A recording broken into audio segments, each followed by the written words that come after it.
Shalom ou bracha, bienvenue sur Torah de vie.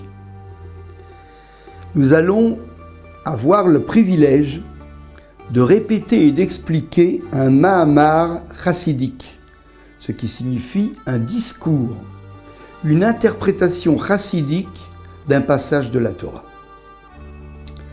Un Mahamar est en général récité par un rabbi en première mouture, autrement dit, une inspiration subite, une inspiration instantanée qui lui fait expliquer en profondeur un passage de la Torah d'une manière tout à fait nouvelle. Ce Mahamar, aujourd'hui, porte pour titre « Venacha alav ruach Hashem, ruach chochma u bina, ruach eitza u gevura, ruach da'at ve'irat Hashem ». Traduction: il reposera sur lui l'esprit de l'Éternel, un esprit d'intelligence et de perspicacité, un esprit de conseil avisé, un esprit de force et de connaissance et de crainte de Dieu. De qui parle-t-on? Du roi Mashiach. C'est une prophétie qui est tirée, bien entendu, du prophète Yeshayahu, Isaïe, au chapitre 11, et qui est lue comme Haftara, supplément de lecture shabbatique, le dernier jour de la fête de Pessah. Ce verset décrit la situation dans laquelle le monde va se trouver au moment de l'émergence du Mashiach. Comme il est dit à ses tout débuts, il sortira un rejeton de la branche de Ishaï, autrement dit descendant de David. Un bourgeon de ses racines fleurira. Bien entendu, nous parlons ici du roi Mashiach. Et les versets qui vont continuer et qui vont décrire le monde à cette époque ont été choisis pour figurer dans la Haftara du dernier jour de Pessah. Effectivement, le dernier jour de Pessah a un rapport avec Mashiach, comme ceci est expliqué dans les commentaires de tous nos rabbis depuis les premiers. Il y a donc un minhag, une coutume instituée par le Baal Shem Tov, fondateur du mouvement chassidique, de prendre le dernier jour de Pessah un repas particulier qu'il a nommé lui-même et que l'on nomme depuis le repas du Mashiach. J'en ai fini avec le prologue, nous allons entrer de plein pied dans l'explication. Nous savons que le dernier jour de Pessah n'est que la répétition pour les pays d'exil du 7e jour de Pessah, le dernier jour de la fête selon la Torah. Donc nous avons un 8e jour et nous savons que une question importante se pose. Le 7e jour de Pessah est totalement consacré de par sa lecture toranique à l'ouverture de la mer et au passage des enfants d'Israël qui se sont à ce moment-là définitivement libérés de l'Égypte. Et nous lisons que les enfants d'Israël, c'est la lecture de la Torah, marchaient sur la terre ferme au milieu des eaux, au milieu de la mer. Et là nous assistons à une révélation miraculeuse, une révélation divine extraordinaire.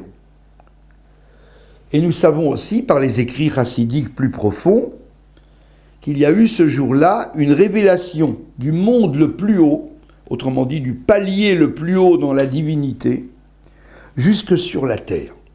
Et là se pose une question: que peut-il y avoir de plus élevé que cela pour nous donner le lendemain un contenu différent?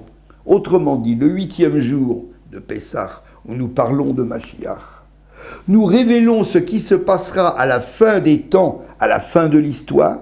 Et la question se pose, que peut-il y avoir de plus élevé que les miracles qui se sont réalisés, qui ont été accomplis lors de la traversée de la mer? Lors de la traversée de la mer, nos maîtres nous disent dans le Talmud, une simple servante, une personne extrêmement simple du point de vue de sa compréhension, a pu voir ce jour-là ce que les plus grands prophètes n'ont pas vu par la suite. Autrement dit, c'était un jour merveilleux. Alors la question se pose, que peut-il y avoir de plus? Si le lendemain une fête a été ajoutée, si elle s'est greffée du fait de la galoute, du fait de l'exil, sur ce jour merveilleux qui commémore la traversée de la mer, on peut se poser la question, que peut-il y avoir de plus? Autrement dit, en quoi les merveilles et les miracles des temps futurs peuvent-ils être plus élevés que ce qui s'est passé le 7e jour de Pessah? Alors là, il y a effectivement même quelque chose qui vient à l'appui de cette question. Au lieu de la résoudre, on ne fait que la renforcer.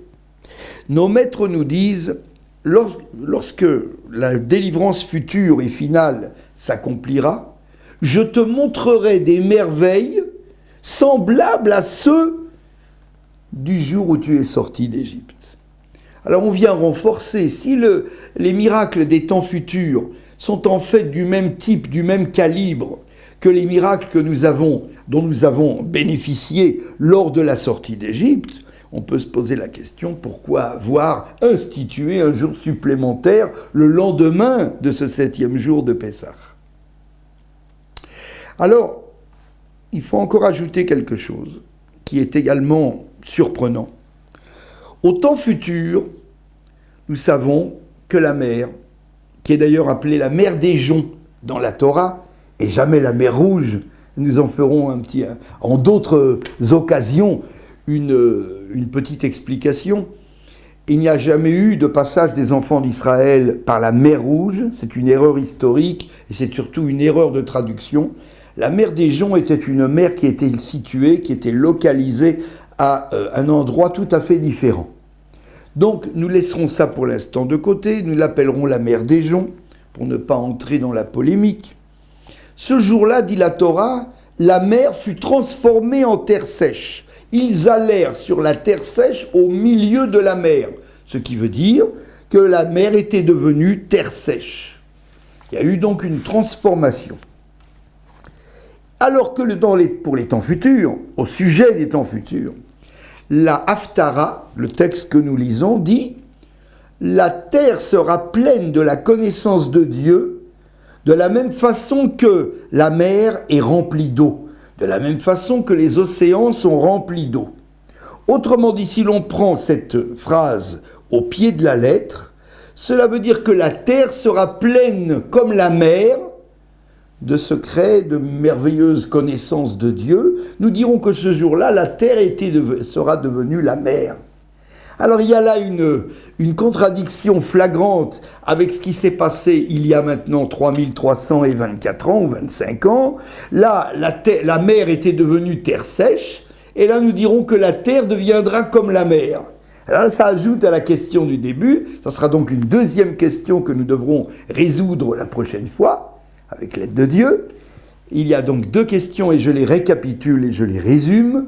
Premièrement, que peut-il y avoir de plus à ajouter au miracle de la sortie d'Égypte pour avoir institué un jour supplémentaire le lendemain? Deuxièmement, pourquoi les miracles des temps futurs sont exprimés de cette manière contradictoire avec ce qui s'est passé il y a bien longtemps lors de la sortie d'Égypte? Là, on nous a dit la mer est devenue terre sèche, et là on nous dit la terre va devenir comme la mer.